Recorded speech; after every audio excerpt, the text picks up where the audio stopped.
या अभंगावर माझ्या अल्पमतीनुसार चिंतनरूपी सेवा प्रस्तावित करत असताना प्रस्तावना द्यायची ती अशी, खऱ्या अर्थानं गेल्या अनंत काळापासून या ठिकाणी अवतरणारी ही पंढरी आणि खऱ्या अर्थानं गावातही सप्ताह होत असतो, पण दोन कुटुंब एकत्र आली आणि भक्ती अजरामर झाली की त्यातून वारसा आणि वसा संस्कारांचा कशा प्रकारे प्रगल्भ होतो याचा आदर्श उदाहरण म्हणजे हा सोहळा आहे. आणि या सोहळ्याच्या निमित्तानं दादा आपण सर्वांच्या प्रेमातून या ठिकाणी येण्याचा योग आला. खऱ्या अर्थानं सन्मानी आयोजक संयोजकांचे जोरदार टाळ्यांच्या गजरामध्ये सुरुवातीलाच मनपूर्वक ऋण व्यक्त करतो. त्याचप्रमाणे ज्यांच्यामुळे खऱ्या अर्थानं या आवाजाला ध्वनिरूप प्राप्त झालं ते ध्वनिवस्था करणारी मंडळी, दादा आपली सिस्टम अत्यंत गोड आहे, दादांसाठी सुद्धा एकदा जोरदार कडवून टाळ्या होऊन जाऊ द्या. त्याचप्रमाणे ज्यांच्यामुळे एकदिवसीय नामयज्ञ सोहळ्याला साक्षात भगवान परमात्म्याचा आशीर्वाद प्राप्त झाला ती ही महाराष्ट्रातली सगळी कोहिनूर रत्न. कारण एक वाक्य थोडं जबाबदारीने बोलेल महाराज, वारकरी संप्रदायाचा ज्यांनी कळस चढवला ते म्हणजे जगद्गुरु तुकोबारा. आणि आज त्याच कळसाला मुलामा देण्याचं कार्य वर्तमानात जर कोण करत असेल तर आदरणीय ही सगळी मंडळी आहे. या सगळ्यांसाठी ही जोरदार कडवून टाळ्या झाल्या पाहिजेत. कारण दूरदर्शनवरती आपण आज्यातूचं एखादं गीत पाहिलं की घरात आई पप्प्याला म्हणते पप्प्या तो पण त्या मागे त्यांचा रोजचा 18 तासांचा रियाज असतो.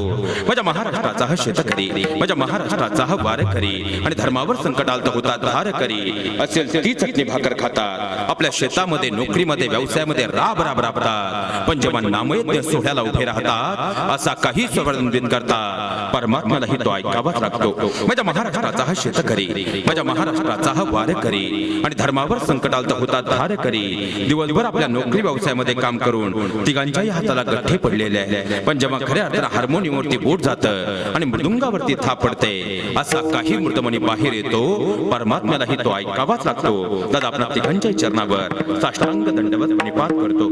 त्याचप्रमाणे वारकरी दंड संहिते आधारे या व्यासपीठाचा पहिला मान ज्यांचा आहे ते आदरणीय आमचे विनेकरी बाबा आपल्याही चरणावर साष्टांग दंडवत प्रणिपात करतो. त्याचप्रमाणे वारकरी दंड संहिते आधारे या व्यासपीठाचा दुसरा मान ज्यांचा आहे ते आदरणीय आमचे दोनही चोपदार बाबा.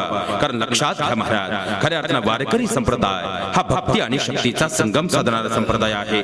कारण वारकरी या शब्दाचा अर्थ आहे रणिधाव घेता असे खडगहस्त, विठुवारी माझी बने टाळहस्त, अलंकार हे दोन्ही ज्याच्या उशाला, वारकरी म्हणावे अशा वाखराला.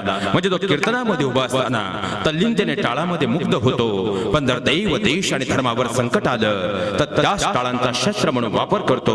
असा या मातीत जो वाहक आहे त्या वाघाला वारकरी असं म्हटलं जातं. आणि या भक्तीच्या व्यासपीठाला शक्तीचा संगम देणारे आदरणीय आमचे दोनही चोपदार बाबा आपल्याही चरणावर त्या ठिकाणी साष्टांग दंडवत प्रणिपात करतो. त्याचप्रमाणे वारकरी दंड संहिते आधारे या व्यासपीठाचा तिसरा मान ज्यांचा आहे ते आदरणीय आमचे समस्त टाळ महर्षी आपण सर्वांच्या चरणावर या ठिकाणी साष्टांग दंडवत प्रणिपात करतो. आणि विशेष तत्वानं आमची ही सगळी लहान लेकरं, त्यांना घडवणारे आदरणीय आदर्श गुरुजन आणि त्यांचे माता पिता या सगळ्यांसाठी एकदा जोरदार कडवून टाळ्या झाल्या पाहिजेत. तुम्ही म्हणाल महाराज आधीच उशीर झाला आणि तुम्ही बोलायला लागलेले 5 मिनिटं झाले, पण 5 मिनिटापासून तुम्ही आम्हाला टाळ्याच वाजवायला लावल्या तरी एकदा अपेक्षा आहे महाराज जोरदार कडवून टाळ्या होऊनच जाऊ द्या.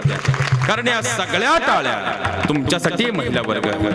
कारण संध्याकाळी 7 वाजले आणि आपल्या हातात रिमोट आला आणि आपल्या घरात जी मराठी किंवा सन मराठी सुरू झालं की संध्याकाळी 7 वाजता तू तिथं मी, 7:30ला नको दूर जाऊ बाबा, 8 वाजता लेक माझी लाडकी आणि 8:30ला कन्यादान, हे सगळं सोडून तुम्ही आलात.